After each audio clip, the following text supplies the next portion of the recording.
start recording this nevertheless.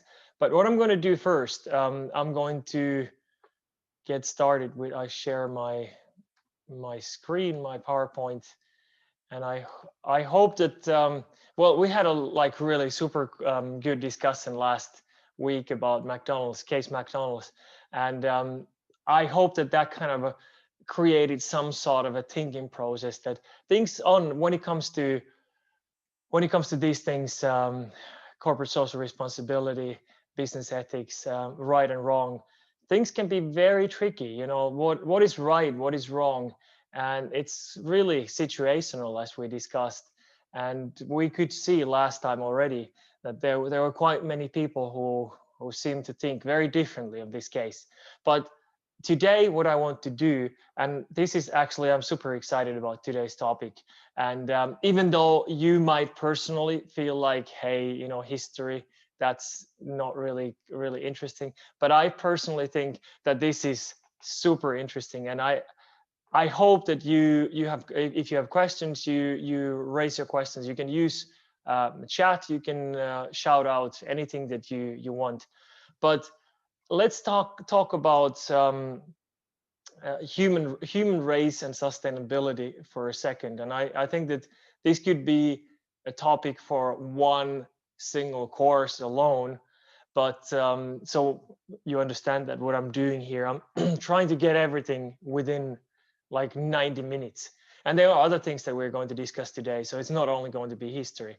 But I think that the first thing that I'd like to do, I really would like to recommend to you this book. I think I've already recommended to you, but really, if you are interested in reading something really cool, I'd really go with this Harari's book, Sapiens: A Brief History of Humankind.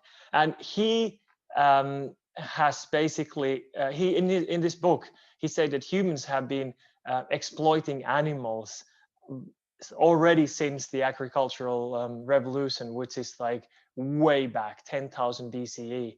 So when we think back, quite many times people tend to have this idea that, oh, well, we used to be more sustainable, or we used to be better for each other or animals when before the industrial revolution. But that really is not the case. According to Harari, we have actually been pretty bad for animals ever since the agricultural revolution. And I do recommend the book. If you read it, you will read quite many different stories and even horrible stories, how humans have mistreated animals and when they domesticated animals, and how animals have suffered probably more than anybody else during this process. But so one thing that one point that he was making, that agricultural revolution was not only bad for animals, it was also bad for humans, because we used to be, before the agricultural revolution, we used to be sort of hunters and gatherers, and we would roam the land and you know, follow the times. When it was winter, we would go to a different place, summer in different place, and so on. That was and what he considered the norm and a normal state for humans. And then during the agricultural revolution, people stuck in one place and started cultivating land, and that's not really natural for humans.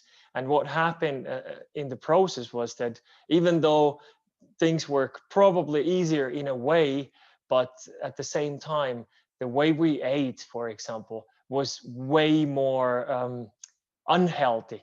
We would Before, we would eat lots of different meats and roots and vegetables and berries and so on. And during the agricultural revolution, we basically started cultivating land, and there were only like 5 different things that people used to eat. So it wasn't very good for humans either. And then there were also all these other societal problems that were caused because of that. But of course, like if you think, like I said, if you think in terms of history, like, oh well, we used to be good for animals earlier. No, we were not. But of course, the modern scale, how we are treating animals, how we're treating people, we are able to do it much more effectively. We are able to be bad much more effectively than back in the day when the agricultural revolution started.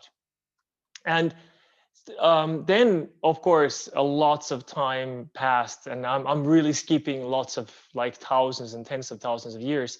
But if you move fast forward to industrial revolution, there were lots of negative impacts of industrial revolution. Well, let's get started with the poor and dangerous working conditions. Those were really extremely poor, extremely dangerous. The factories, all these other things that were required, mines, they were really, really dangerous.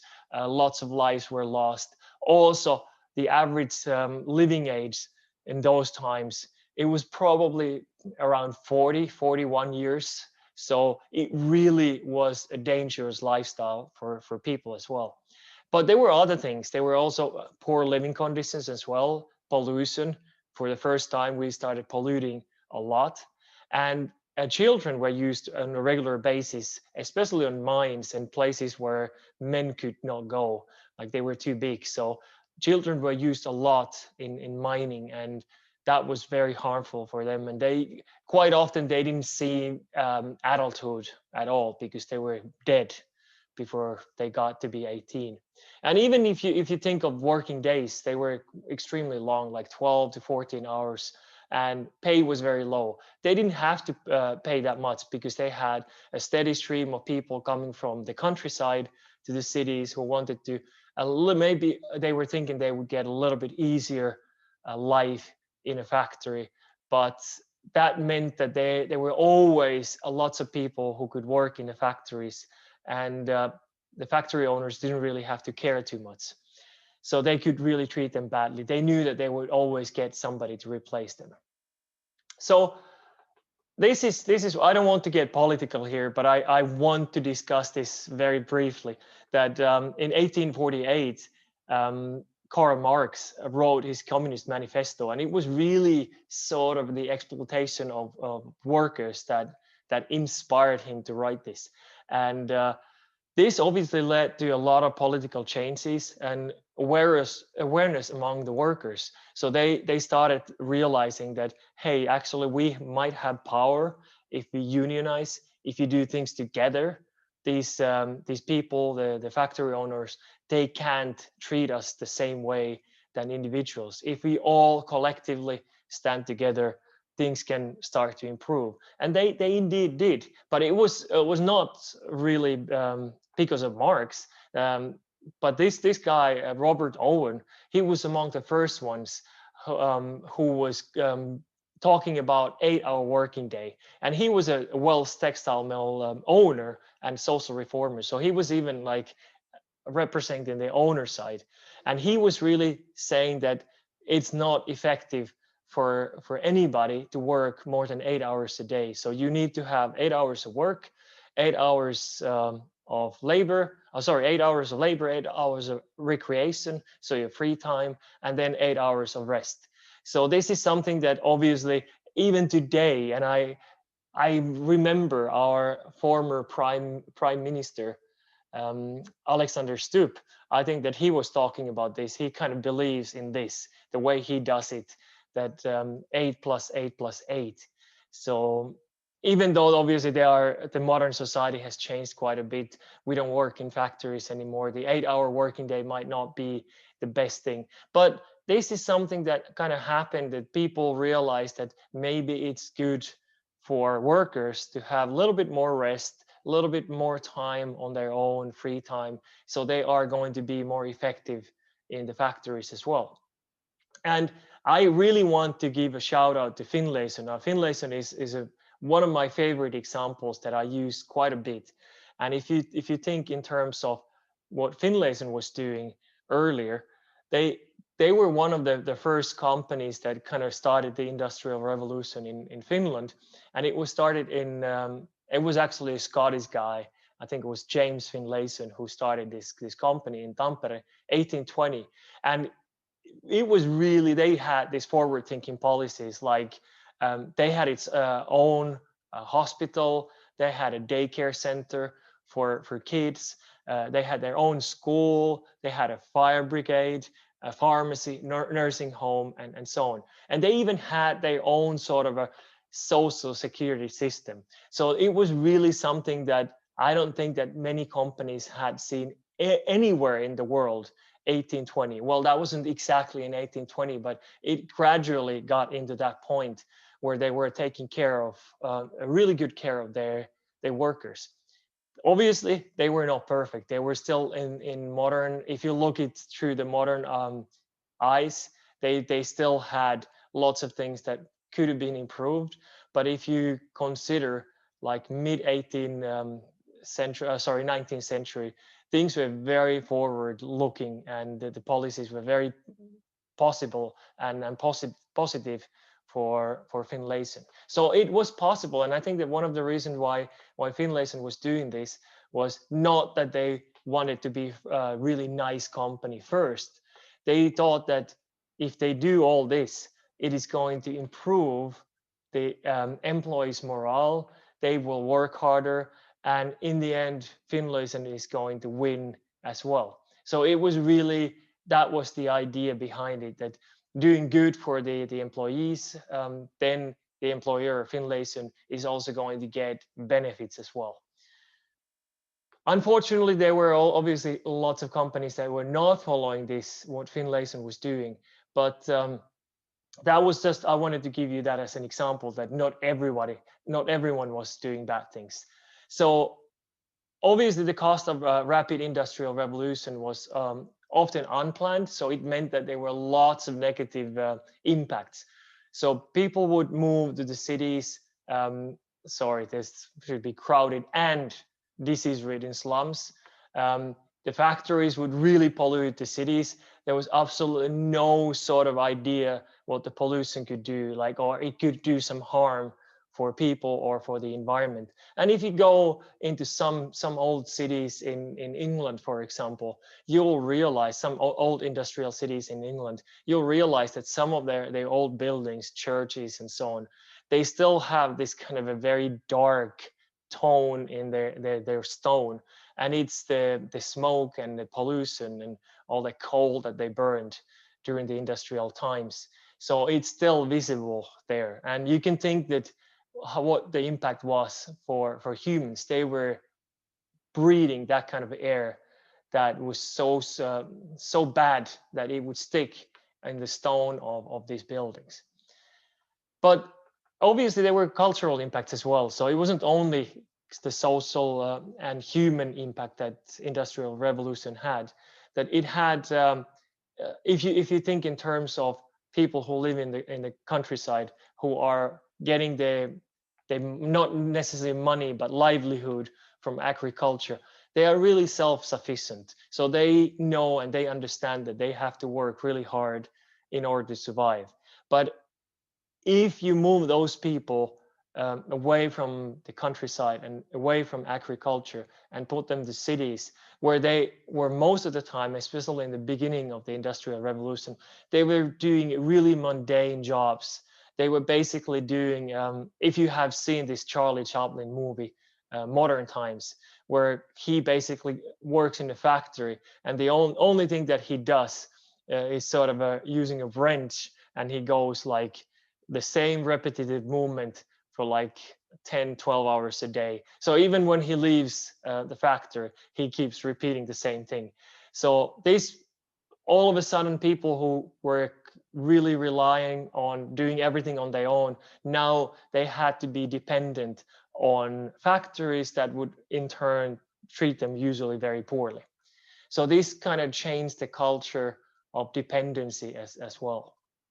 So then the workers, they started to unionize, and collectively they were find that they would have much more bargaining power, and they were striking, and they were also trying to improve things, improve the safety and so on.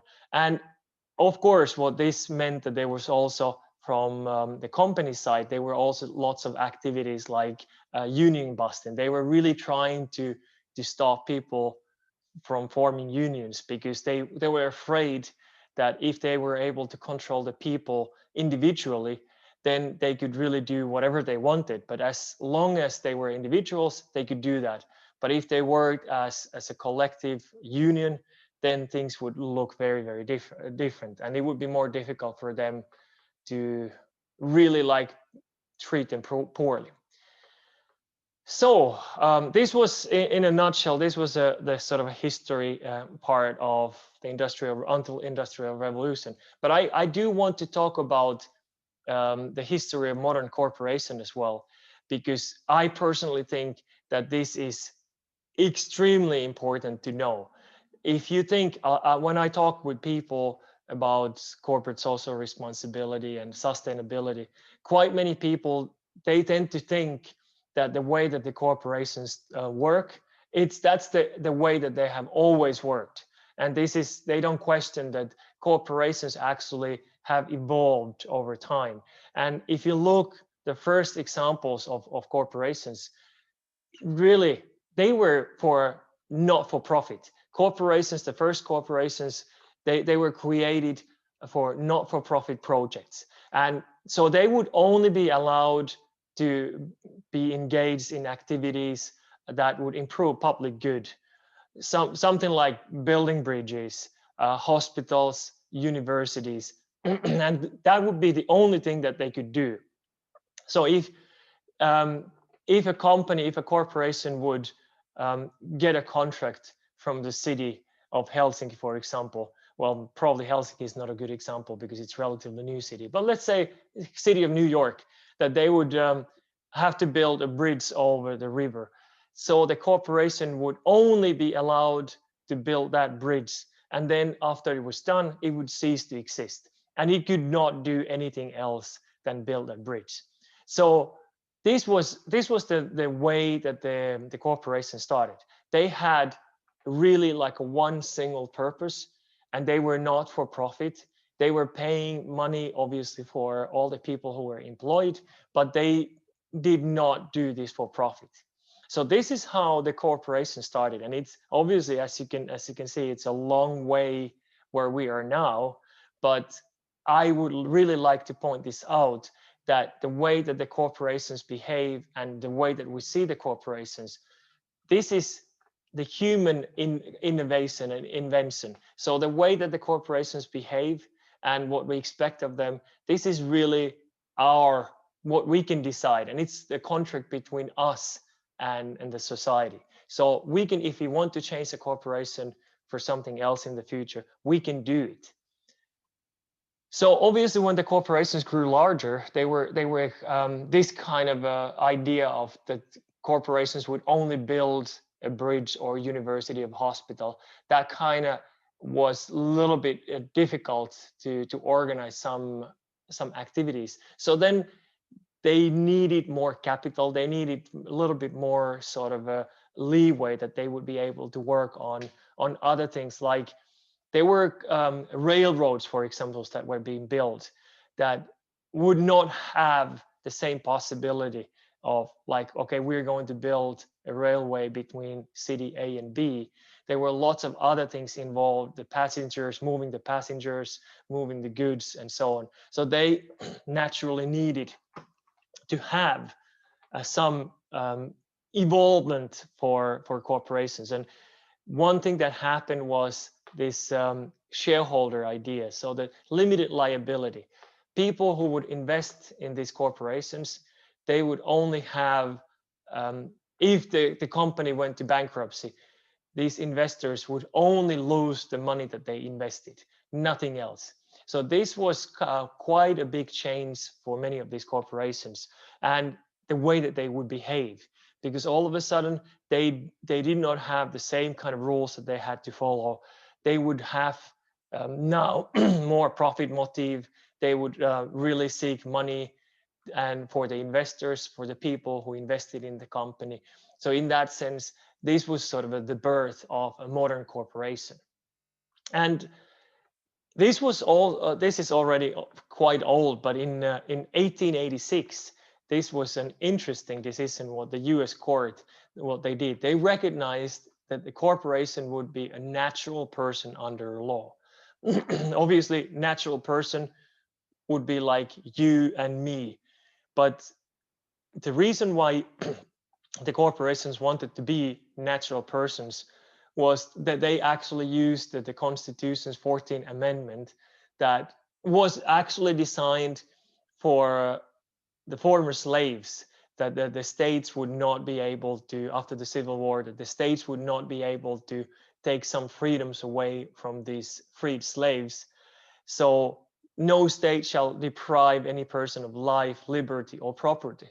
And the corporations saw that this could actually be a really great thing if they could be seen as natural persons, because then this 14th Amendment would mean lots of positive things for them. So they would later on use this to defend corporations against regulations, against taxations, all these things that are probably often seen negative from a corporation perspective, but from the societies and maybe the individuals outsiders perspective, though many of those regulations and laws would be needed to safeguard the environment, safeguard the individuals, and so on. But that was one of the things that kind of got the corporations more power, because they were considered natural persons as humans. So what happened after that? Obviously, some companies in the late 1800s, they grew massively. And in the US, this was sort of the time when many of these railway companies and banks, oil corporations, they would grow so massive that they would be monopolies. And if some of you don't know what monopoly is, it basically is a company that really rules and reigns the market. So, for example, Rockefeller Oil Company, I think that they had a 90% share in the US. So they practically really ruled the market. And what are the negatives of having monopolies? Well, some of you who have been in Finland, you probably know that we have few state-owned monopolies in Finland, and Alko is a good example. And those of you who know that and have been traveling, you also know that alcohol in Finland is pretty expensive. It's not because of Alko single-handedly, but Alko basically can on their own decide when they want to open their doors, who they want to sell to. They will set the prices as well. Obviously, the state and the legislation and the taxation will have a big part of that, but they don't have competition. And once you don't have competition, usually what tends to happen is that the prices are getting higher, and you also don't have a choice.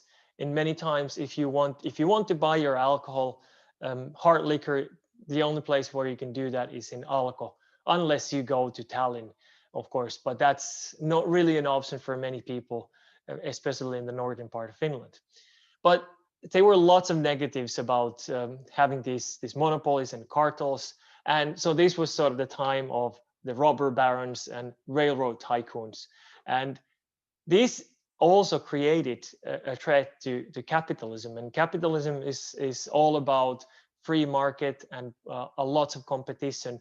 But having these big players so big that they say that one of the richest guys, I guess he's the richest guy today, Jeff Bezos, the owner of Amazon, his wealth compared to some of like Rockefeller's wealth would be like 10%. So those guys were way richer than the richest guy that we have on the planet right now. So they decided that there needs to be some sort of regulation to the markets and to the companies, so that there are a possibility for smaller companies to compete. The customers will have more options. So there were lots of new laws that were created, antitrust laws, regulations, taxation, and this was sort of a norm until the 60s. And these things kind of improved steadily until 1960s. And in the 60s, it was probably the first time when the environmental standards. People started paying attention to environment and even labor standards and how people were treated. So this was kind of like epiphany in the 60s.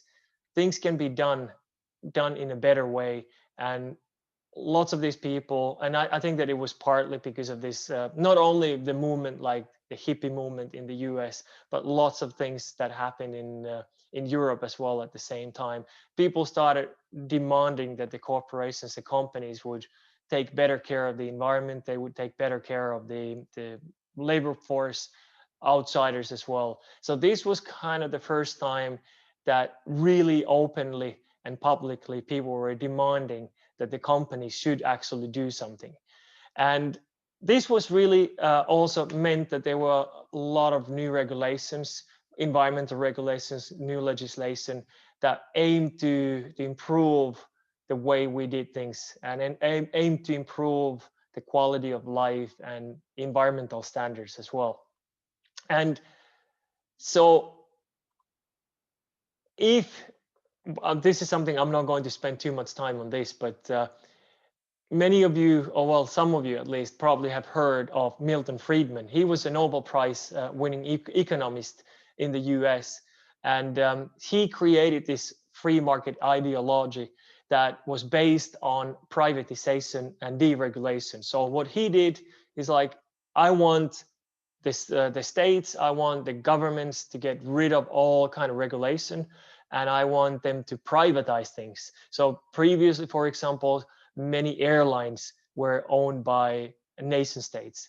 So then they started selling those to individual innovators and investors. And that way, a lot of the wealth that was owned by the state was now owned by private entities. And this was really an ideology that kind of changed the way we probably, it's still in the modern thinking, this is in the background, this Friedman's ideology, that the companies are there to make money, and that's basically the only thing, make money for their shareholders. And what we will do is we will talk about the shareholder theory more in detail tomorrow, so I'm not going to spend too much time on discussing it today. But it's important to know that this is when we got to the 1980s, there were lots of famous politicians like Ronald Reagan in the US, Margaret Thatcher in the UK, who really adopted the ideas of Milton Friedman, and things started to change very rapidly. And that meant also that the regulation that was there to help, for example, the environment, that regulation was gone, and all of a sudden the companies would be able to start polluting more, start really not paying so much attention to their employees. And so that was, in the sense, not a good time for the environment and not a good time for people. It was an excellent time for companies and the shareholders. They were making more money than ever before. But let's talk about that tomorrow. I don't want to talk about it too much now. So then I'm going to introduce a few things. First, what I do is, sorry guys, I have been talking a lot for the last like half an hour.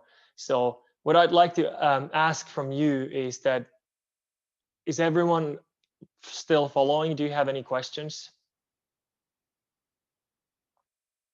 All good? Yeah, I would like to ask about this. Go ahead. What do you think about the history for government to allow the industry to build rails, hospitals, and so many other things compared to the modern day that we are doing ourselves? But actually, I think it has a positive and negative impact as well. Yeah. But to that effect, I think it brings a lot of development into the environment, because a lot of people will be able to go to standard hospital, things like that. They find a good road to drive in. Yeah. Also, But I know it has because we, the masses, are still going to pay for it, just like in indirect taxation that's even going to come because buying their goods, the inflation is going to go up, they will increase their prices or something like that. But I'm just looking at it. What do you think? The old ways of doing things and to this modern way of doing things, which one do you think is better?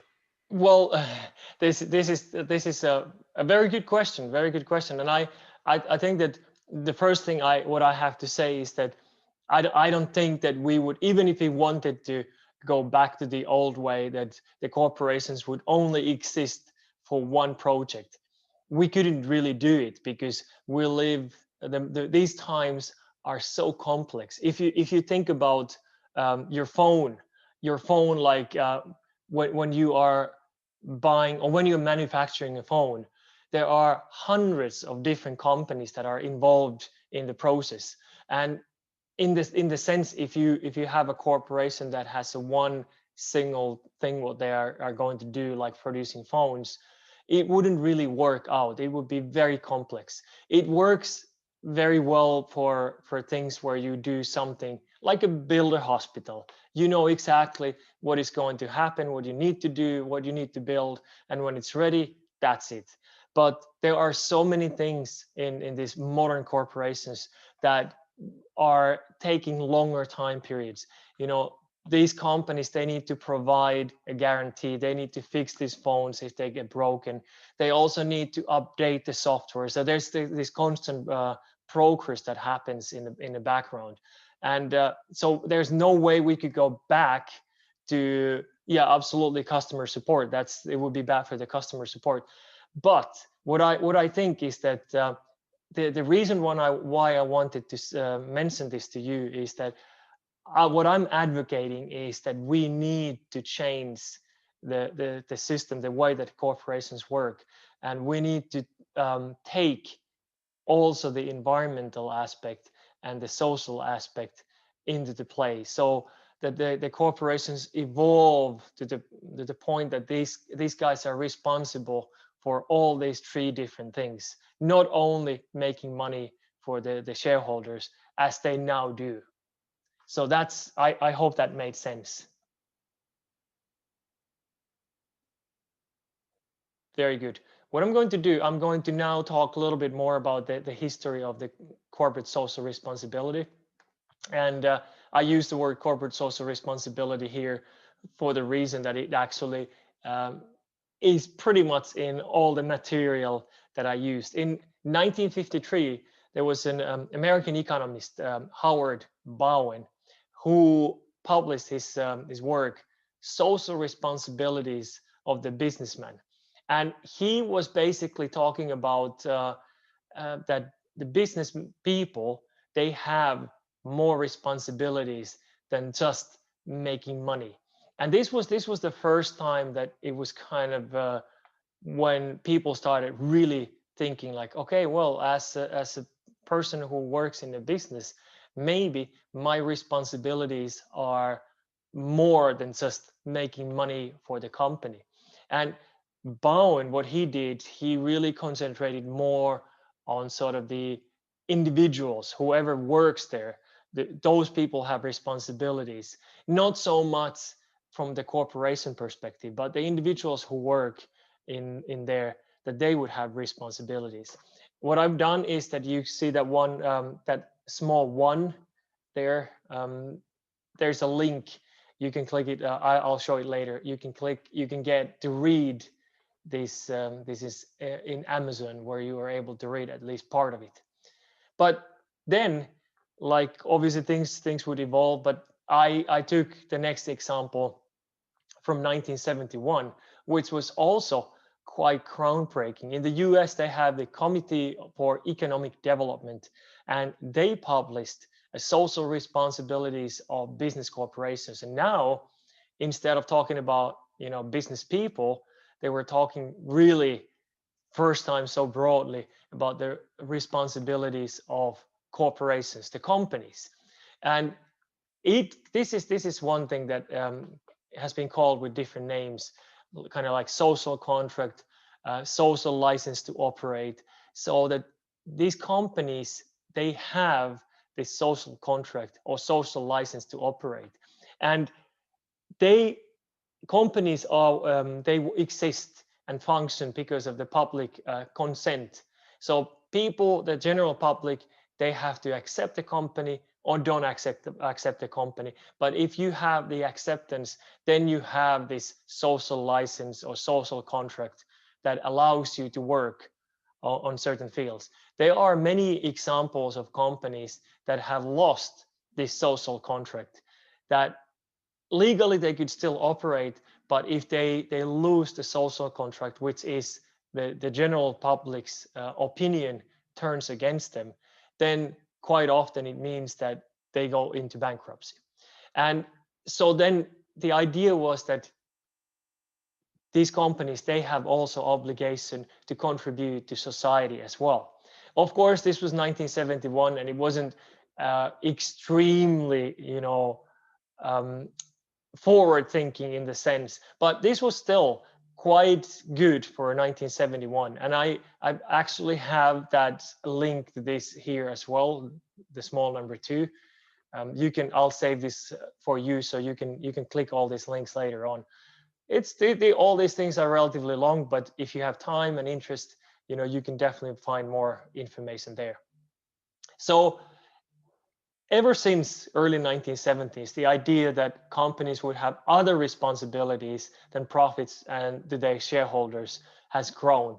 So this is really like in a few steps that the corporate social responsibility has become extremely important.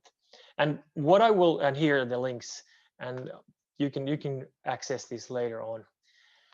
There are a few things that I'm going to still mention, and this is actually one that was published in 1991 by R.G.B. Carroll, and he published this article called "The Pyramid of Corporate Social Responsibility," and he describes 4 levels of corporate social responsibility.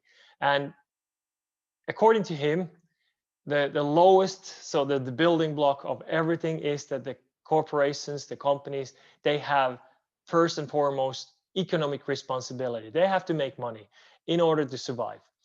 Then, so to be profitable. And the second one, legal responsibility, basically obeying the law. So they have to play by the rules. They have to do what the societies have kind of said to be right. Then the ethical responsibilities. Now we are talking more about the corporate social responsibility that goes beyond the law. So they have to be ethical. So they have an obligation to do what is right, just, and fair, even if it's not in the law. And the last one, and I'm sorry, it's very small, it's philanthropic responsibility. So to be a good corporate citizen, contribute to the society and improve quality of life. And philanthropy, this is many companies, they do give money to charitable causes. They get involved in things like, if you buy this product, we give 1 cent or 10 cents to so and so, and we give money to charity and so on. And I think that, I shouldn't tell you this, but my girlfriend was doing shopping a couple of days ago, and she wanted to go to H&M, to Henderson Morris. And then when she went to buy stuff at the checkout, the lady asked if she wanted to give money and donate money for some charity. And I don't remember what the charity was, but I thought that was kind of interesting that they have this philanthropic aspect, and I assume that they also give money on their own, but they also try to encourage customers to donate money for the charities. But so this is, according to Carroll, this is sort of the pyramid of corporate social responsibility. So you have the absolute musts, which is the economic responsibility and the legal responsibility. You have to obey the law. You have to be profitable. And then after that, on those, you have to start building on the ethical responsibilities, being ethical, being good, and then finally the philanthropic responsibilities. What I'm going to do now, and here's the link to this if you want to read more about it. I'm going to give you now an example how some of the things have changed. And I have a picture. I assume that you don't know who this person is, but does anybody have any clue who this person might be? No, I didn't think so. This guy is named Ota Benga. Ota Benga was brought to New York City in the early, I think it was 1906. And he was originally from Congo, and he was a Congolese pygmy, so very small. And so this American businessman brought him, well, I guess we use broad in this the broadest possible term, because it could still be considered, when you hear what happened to him, some sort of slavery. He brought him to Ota Benga to New York City, and he took him to New York City Zoo, and people would come and see this and pay money. So he was in the zoo, and people would come in there and see him and pay money for it. Obviously, there were still people who were very critical of this, and they thought that this is awful. People shouldn't be locked in the zoo so that other people could come and see them. And but the reason why I wanted to tell you this story about Ota Benga, and I really recommend checking out more about Ota Benga, because this is actually quite a sad story. He ended up killing himself in the end. Even though he was freed, he still ended up killing himself. But the idea that we put humans in the zoo and for display nowadays seems outrageous. How can anybody do that? How could anybody pay to see that? But the reason why I wanted to share this was, we basically can see a trend here. If you look, obviously this didn't last very long. People haven't been able to see anybody like Ota Benga in zoos or anywhere after that. But it started a trend. If you think a Finnish company called Särkänniemi, and I don't know if you have been in Särkänniemi, but when I was a kid, I lived close to Tampere in a place called Korkeakoski. And in Särkänniemi, I remember in like mid 1980s, I visited Särkänniemi quite many times, and occasionally would visit the dolphinarium that they had built. And they brought these dolphins, I think from Florida to Finland in the 80s, and nobody was asking any questions. Nobody was asking if this was right, if this was good, if this was good for the animals. And I remember that I didn't ask those questions. My parents didn't think that there was anything bad. They thought it was really awesome that we would go and see dolphins to do some tricks. But what happened was that once we got to the, I think it was late 2000, maybe 2009 or so, Särkänniemi realized that people don't really want to come and see dolphins anymore. They, for one reason or another, it might have been that they don't really find it good or positive. They might think that it was not good for the animals, or it might have been just that kind of this died out. It wasn't interesting anymore. But it was all the way until 2014, 2015, when they decided that they are going to get rid of these dolphins, and it started a huge outcry in Finland. And I was even interviewed in a Finnish broadcasting company's morning TV show about this, and I was interviewed in the magazines and so on. And what happened was that Särkänniemi said that they will take care of these dolphins until they die, and they want the best possible things for these dolphins. And what they did eventually, they ended up selling them to Greece, and they sold them to Greece to this Attica zoo, and they thought that they would be, done. Now they got out of it. They got rid of the dolphins, and they are in Attica Zoo in Greece. And things didn't really work out so well for the dolphins. I mean, Särkänniemi maybe got out of it, but the Attica Zoo was actually not a very good place for these dolphins. What happened was, after a year, the first one of those dolphins died. I think there were 4 dolphins. One of them died, and there were no clear reasons why it died. They never told, but I assume that the quality of care in Greece wasn't as high as in Särkänniemi in Tampere. And then in 2018, they were fined with 44,000 euro fine because they were using the dolphins in performances, and so that people could go and pet these dolphins, which is illegal in Europe. You are not able to do that. And by the way, I do mention this to you as well, that many people who are traveling somewhere, you might go to Mexico or some other places, maybe even Turkey, you have a possibility to swim with dolphins. You have a possibility to pet them, and they're quite expensive. And people tend to think that that's really nice, and the dolphins look adorable and they're taken good care of. But don't do it. This is really, really bad for the animals. And by engaging in something like that, you're actually supporting an industry. So I really encourage everybody who has a possibility not to use your money to go and see the dolphins and swim with the dolphins. I know that it would make a great Instagram photo. It would probably be the coolest thing ever, but don't do it. It's awful for the animals. But the story with the Attica Zoo doesn't end there. They were basically given a possibility to make changes, and they didn't have a chance to make the changes.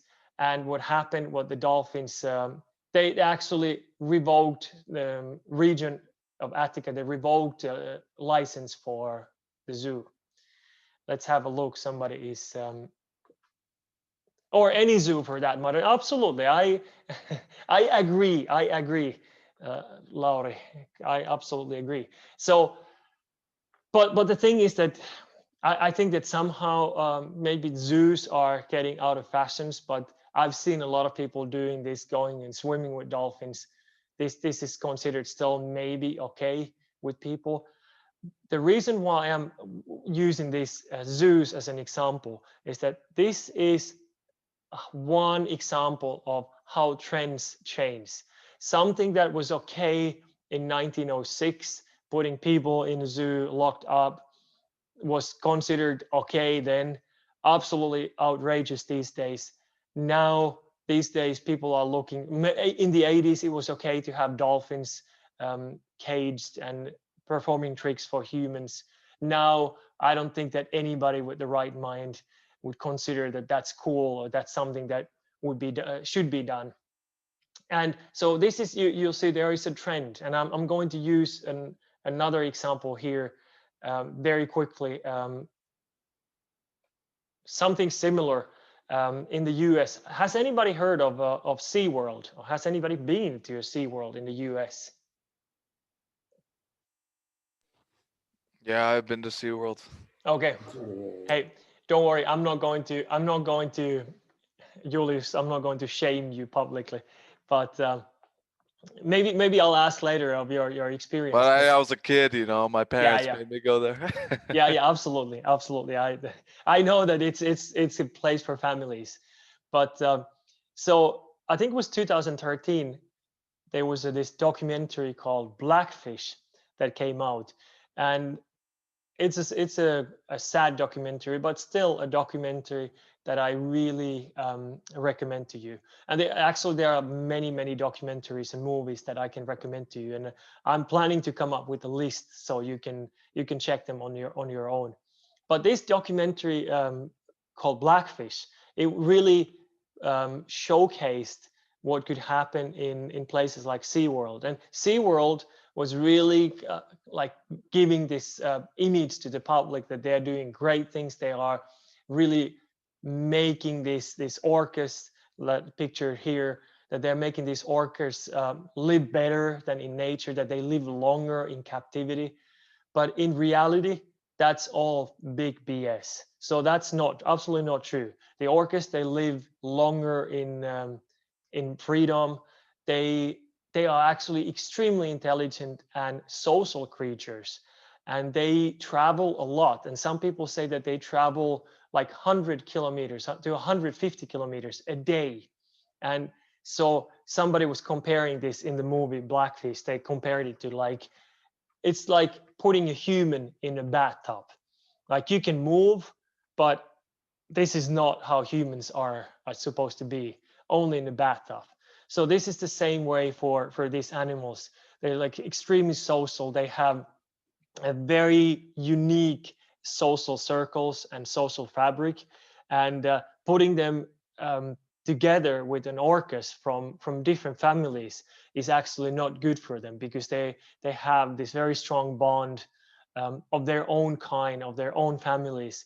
And if you take these orcas, the orca babies, away from their families, it really creates an awful situation for both for the family and for the baby orca.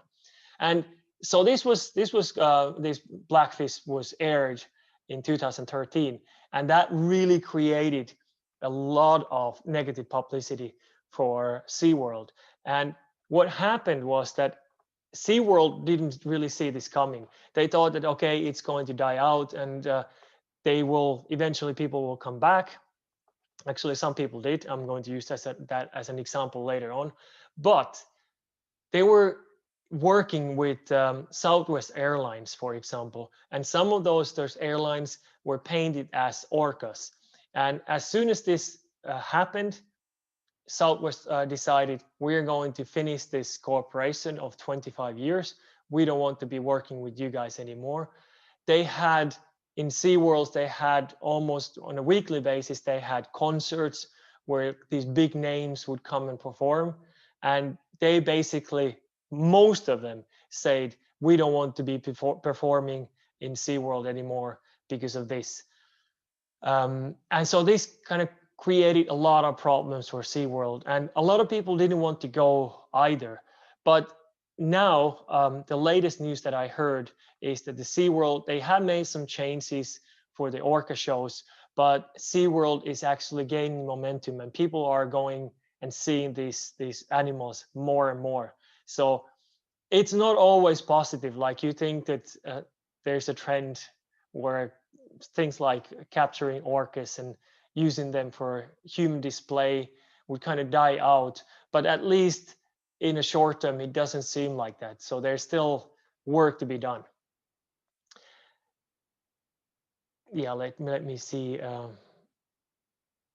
I think it was 2018, so it was like 5 years after the Blackfish, and I don't know if it was something that to do with people forgetting, like a new generation coming to an age and they haven't seen this documentary, or maybe some people don't even care.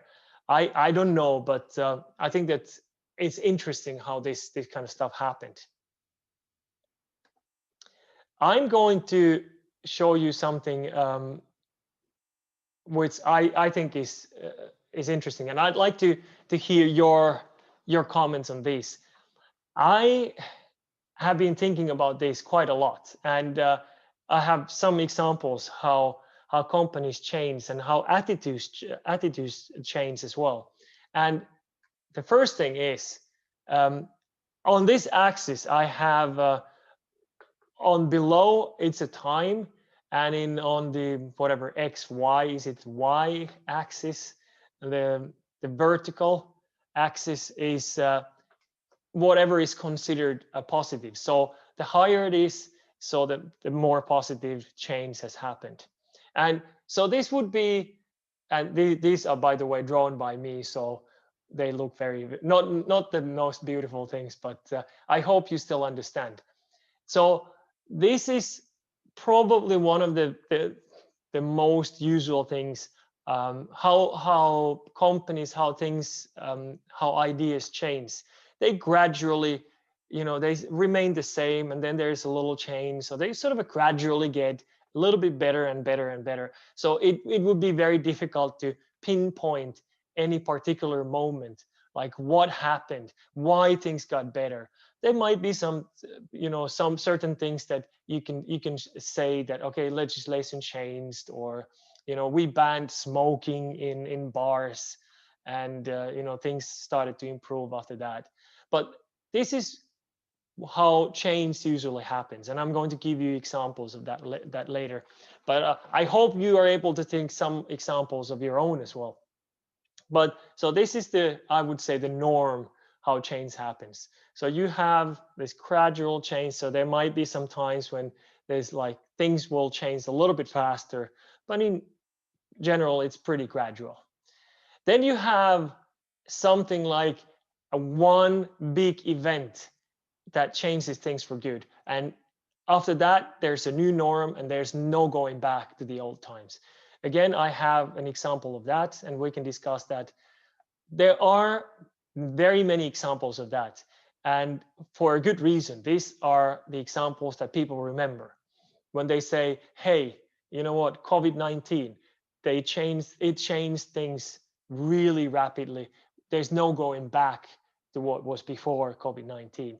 But there are also lots of examples why companies remember this as well, and I'm going to show you one example of that. Then we have something that we are seeing quite often these days. So there's this shock, and then there's a counterforce. So companies start discussing certain things, and the general public is going to discuss it. One group of people, they are saying, well, we demand a change. And then you have another counterforce who's like, no, we don't want things to change. So it kind of fluctuates. You get a shock, and you get a counterforce as well. And the last thing is, so there's a shock, and things sort of improve for a while, but then it gradually comes back to the same. And this is not necessarily exactly what the case SeaWorld was, but it kind of looks like what might have happened is that, there's an initial shock and things change for better, but then they gradually start going lower and lower. And I'm going to give you some examples, and we can discuss if you agree what I've used as examples here. But the first one for sort of things getting better gradually is the way the companies, people react and treat sexual and gender minorities. And I think that here is a good example. And I personally think that this is, well, okay, I'm not going to say anything, but obviously I'm all for this. This is good. This is a good gradual change. If you think how the sexual minorities, the gender minorities, how their role in society has improved gradually, bit by bit. There are obviously times when things have improved quite a bit. Like now they're able to legally get married, and so on. But what do you think? If you think like in Helsinki, when they have the Pride of Helsinki, during that Pride week, you will see almost every single big corporation using a rainbow flag, using something in their advertising. All of a sudden, they are now sort of fighting for equal rights. And I know that for many companies, this is only sort of a marketing gimmick, and they know that the bigger public is behind this. But okay, I don't judge them. I think it's still better to be part of it than not to be part of it. But what do you think? Do you think that this is a good example of how things kind of gradually get better and better? Or if you have an example of something that could could be a little bit even better example than this. What do you think? Anybody? Nobody wants to take a stand here. Well, we can talk about this a little bit later. Okay. this is something, an example of how things change rapidly and there's no going back to the old ones, the old times. I am not saying that Me Too changed everything to be perfect. There's still a long way to go. But what I'm saying is that overnight, well, almost overnight, we kind of closed the door and now we can't go back to this. And it's good. I don't want to go back to those times. So this whole Me Too movement, it made it, the sexual harassment, more visible, and companies are taking it more seriously as well. They are talking about it, and the public is talking about it. And I think that we are definitely in a better place now than we were before Me Too. So one moment, one kind of like big event that changes everything, and then we start living a new time after Me Too. What do you think? What do you think? Do you agree with me? I can only say about both of these things that too much is too much for me, and people are quite often go to this too much side, make it from some good idea more like fight and entertainment. So too much is too much. Okay, let me. This is. I'm happy that you were willing to comment. When you say too much is too much, do you mean that there are too much of this Me Too talking, like or was it the previous one? Yeah, it's about like we had this example with this question about the innocent man. So Yes. I mean, like probably the person who is involved in too much, they're not counting like everyone, but for me, it's every life matters. So we don't have to go so deeply to bring our own idea, like closing eyes on other things. Very good. Fair enough. Fair enough. And it's I'm just reading these comments. Yeah, actually, they are trying. We will not dispose, no, we will not dispute that because Me Too has actually give courage and encouragement for ladies or people who have been abused sexually, either men or women, because it's in both gender, not only one side of the gender right now. Before we can say it's on one side of the gender, but right now it's in both gender. It actually has people was discouraged to come out because of the people will shame them or people will not believe them. So right now people are giving their voice out because they believe they will have support. But the only negative side I would look at it is like if they try to go deeper to investigate if the accuser is not making a false accusation about the person, because that will diminish the reputation of the person that are accusing of, which is giving them the negative side that people are looking at, that maybe they are accusing them wrongly, because if they have accused you, it's going to affect your reputation and it's going to bring you down totally into destruction. Absolutely, absolutely. And this is absolutely a great point. And what I'm saying, like I said, I don't think that Me Too, even from women's perspective, it's not perfect. It hasn't changed things to be all of a sudden we're not living in a paradise. We still have problems. And what happens is obviously all these things that some innocent men have been accused, and that's something that is definitely not good. Can I say? Yes. So I was just about to talk about that innocent ones get accused, and it has gone way overboard. Like if someone accidentally bumps into a woman and accidentally brushes against chest, and they just start screaming right about rapist and sexual harassment, even if it's just kind of, oh, sorry, I accidentally bumped into you a little bit. Like they went take it way overboard, and some people even take advantage of it. Like they didn't even they themselves know it was accidentally bumped, but they had to milk it to the best to get attention and to possibly milk some money about it. That it's also misused. Absolutely, it is misused. It is misused, and one thing that I would like to say, and this is maybe now a very utilitarian way of thinking about it, is that I think that all cases that where innocent people are accused are awful, and that shouldn't happen. But still, I think that Me Too movement in general has created a lot of positive things, more positive things than negative things. It is not perfect, but it's still, we're sort of better off now than we were before. It doesn't mean that we shouldn't still try to seek to be better and get rid of all the negative problems. Definitely we should, because I don't think that's a good thing that you solve one problem or try to solve one problem and you create another problem. So try to come up with.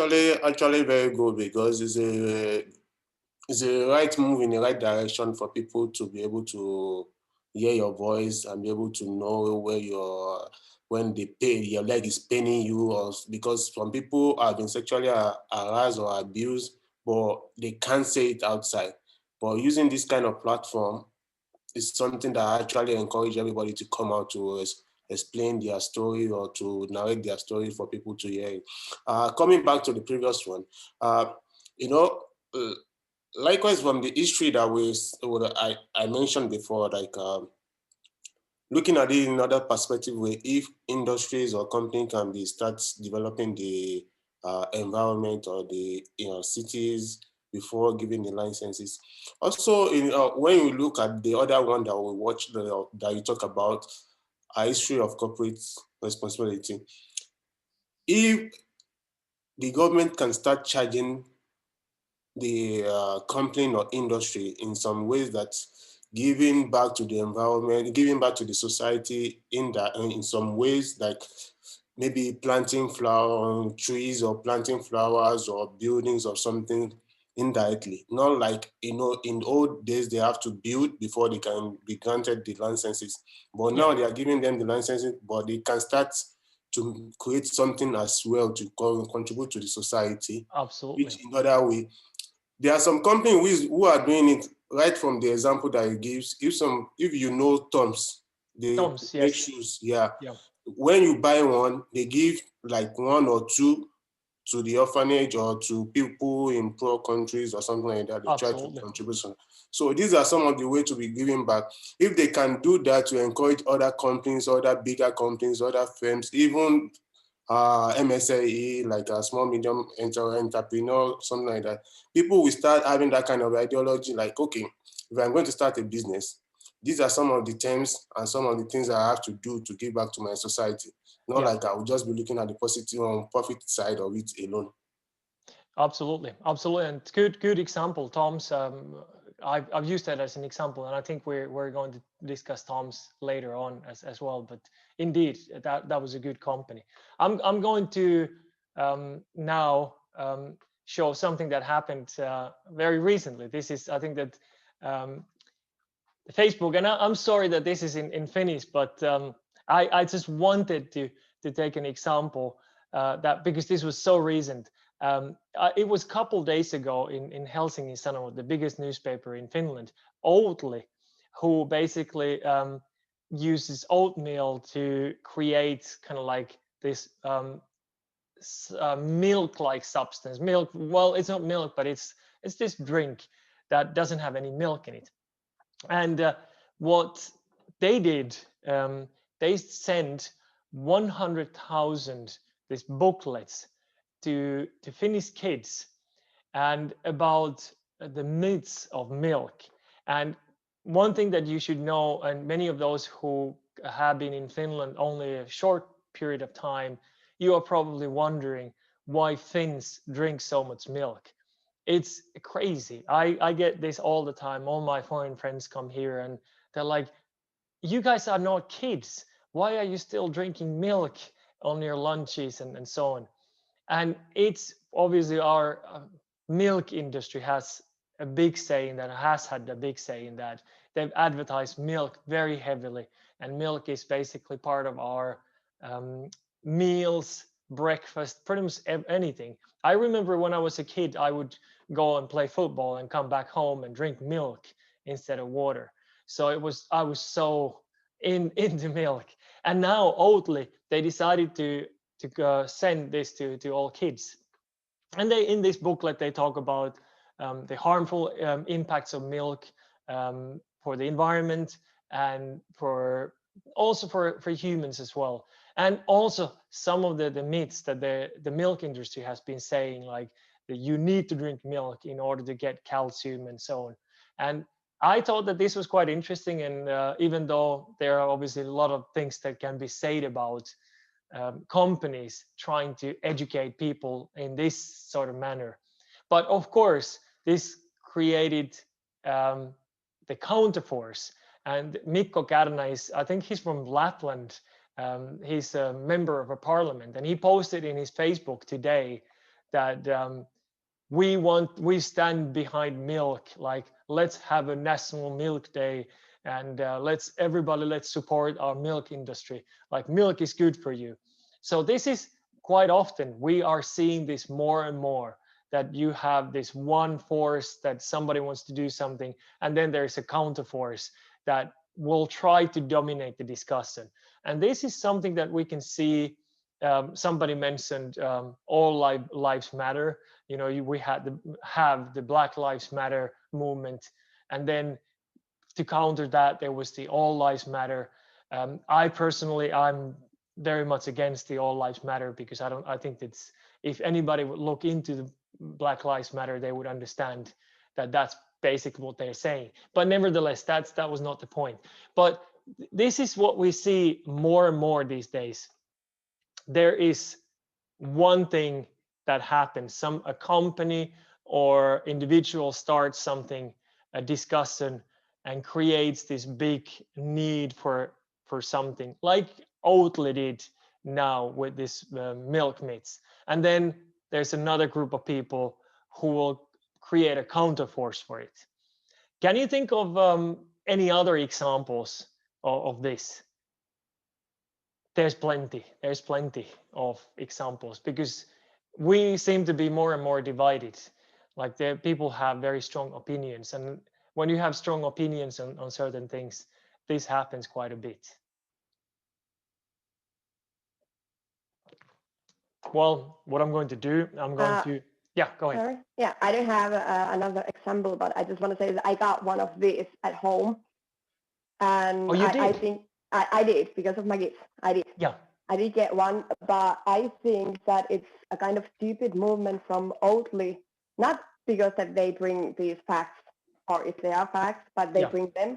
But the thing is that everybody is talking about that the milk propaganda, what happened in Finland for past decades.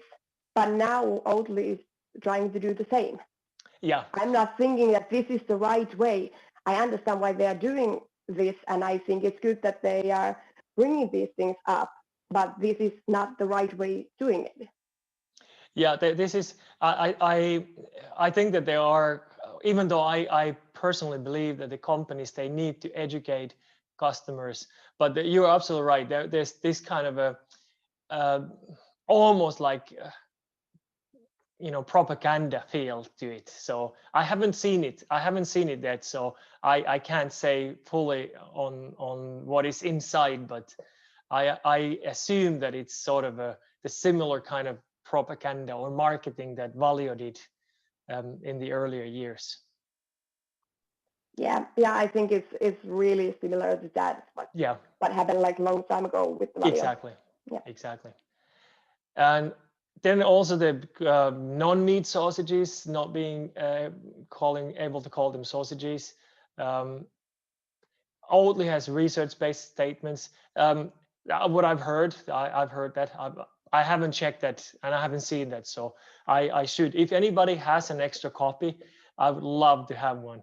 Or maybe I should approach Oatly. Maybe they even have it on their website. I haven't checked. But just some examples, and I thought that what I'm doing is like, this is something that you can find countless things where the awareness grows, where things have changed, improved, and I listed things here, and I apologize. I know that there are things, important things even, that are probably missing from this list, but I think that there are lots of things that get to be discussed, and we are moving forward. I think that, for example, I mentioned the Black Lives Matter, the racial inequality, the racism. Those are things that are being discussed. Privacy, one of the things that we discussed earlier with this Vastaamo case. Police brutality, obviously. Vaccinations now becoming an issue. Plastic waste. There are lots and lots of things that basically is being discussed. And if you look up almost any of those things, they are following those 4 different things that I mentioned to you, like either gradually getting more to the better, or then there's one big shock like in Me Too, and then we have things for better, or there's the force and the counter force, or in some cases things are actually gradually, first they improve and then they're gradually getting worse and worse.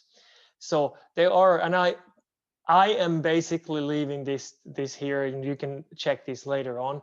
But the whole point, what I was trying to tell you, is that things move forward, and some of those things you might not like in the beginning, but when they become a norm, you look back and you don't even question about them. I'm pretty sure that you are young enough that you don't remember the times when you could smoke on airplanes. You might be even young enough to remember that it was allowed to smoke in bars and nightclubs in Finland. Even I think it was like 2006, 2007 when they banned that. And it was a huge outcry then. Now, when people look back to it, they're like, how could you be so crazy to smoke in a bar? I know that it's in many countries it's still allowed, but in Finland, that's 2007, yeah. Very good. But we are moving forward. Things are improving. Things are getting better. Most of the things are getting better. And one thing that the companies need to do, they need to decide if they want to be on the right side of the history. And if they stick around, like maybe Valio, and I haven't seen Valio and others doing a whole lot of marketing for against Oatly, but I think that there are things that even they realize that if they are engaged in industries that are producing lots of CO2s, like the milk industry, the dairy industry is, like they need to address those problems if they want to be sustainable. But what I'm going to do now, we have 7 minutes, and what I want to do, I want to introduce to you the assignment number 1. And the reason I want to introduce it now is that we are going to, for the next 3 times, we're going to be discussing 3 different theories, 1 theory per session. And these theories are going to be in the epicenter of this assignment 1. And since we're going to start tomorrow, I want to get this introduction to assignment 1 out of the way already now. So the idea of this assignment 1 is that you are going to be comparing the theories in sustainable business. And so in this assignment, you have to read and understand 3 different theories. So those theories are shareholder theory, what we're going to discuss tomorrow. Stakeholder theory sounds almost the same, but it's not anything like that. And triple bottom line. And triple bottom line we have discussed already a little bit. And you have to describe this in your own words. And the great thing is that we are going to go through all these for the next 3 weeks, not 3 weeks, 3 times. So you will get a lot of inside information on each theory. And then you have to compare them and to each other. So how do they differ from each other? And what is good in this theory? What is bad? Also think from your personal perspective.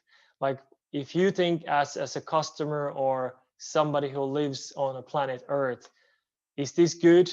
Is shareholder theory good for you? It might be good for companies. from certain perspectives, but is it also good for you and the general public? And also think about the business perspective. You have to have introduction and conclusion in your text, and you need to use Harvard referencing system and Lapland UAS template. The good thing is, even though I'm sure that this sounds super scary to you, I have provided to you the template. The template is in your Moodle workspace. I have also provided to you a short, I think it's like 2 pages, how to do Harvard referencing. It's very easy once you start doing it. And by the way, I copied those from the University of Northampton in the UK. I work in another university that works with the University of Northampton, and they actually are really good. So I thought that I'm not going to start writing them on my own. I use their materials, but I do give credit to them, so it's not illegal. And I have also included some materials how to write your essay there, so should be relatively straightforward. I don't know if I mentioned this to you, but I personally work with words instead of pages. If you want to know how many pages this is about 3 pages. And so it's relatively short, but I don't think that you should be fooled by this, because 1,500 words is actually very tough to do. Many people can write easily 3,000 word essay, but 1,500, you really need to concentrate what is important.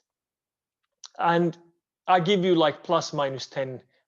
So you can go for 1,350 or 1,650 words if you want to.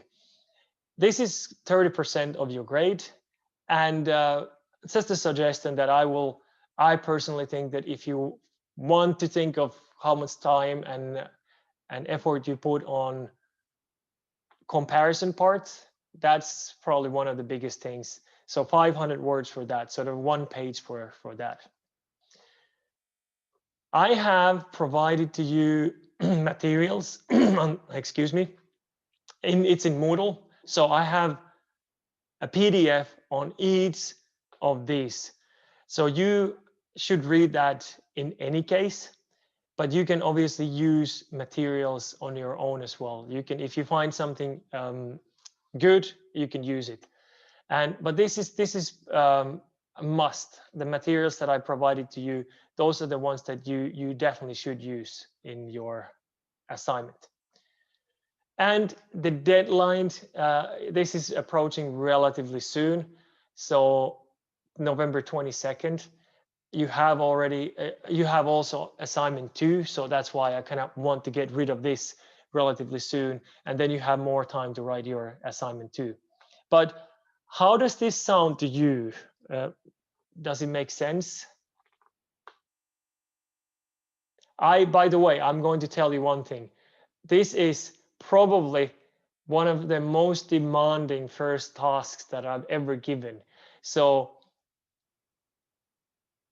but don't be scared. I have a feeling that as I told that Kauppalehti interview, I told that you are probably one of the best groups that I've had. So my expectations are high. So if that's the case, you can go easy on us with the grading. Harvard, what is Harvard? Yeah, absolutely. It's a Harvard referencing system is, I think that you use it always, but it basically is a method how you use referencing in a certain way. Like when you quote something, how do you mark it in your text? How do you mark it in the reference list, in the source list? So okay, so it's different than what we have to do otherwise, is it? Because they are making us do it in a like one way. It's the normal one that we use usually, but it's just called the Harvard style. And if you cite something from the school library page or anywhere, you have to choose the citing style. I assume that it is Harvard referencing because that is there are other ways to do referencing, but Harvard referencing is, I think, by far the most commonly used. I think that's, I would be surprised if Lapland UAS used something else. So I think that, and to be honest, I think that the only reason why I want to use the Harvard referencing system is that to me it's the easiest, and it also is something that is widely used. So if you decide to go and do your master's later on, you know, knowing how to do this is going to help you a lot. It is a little extra work for you, I understand, but you thank me later. I promise you will thank me later.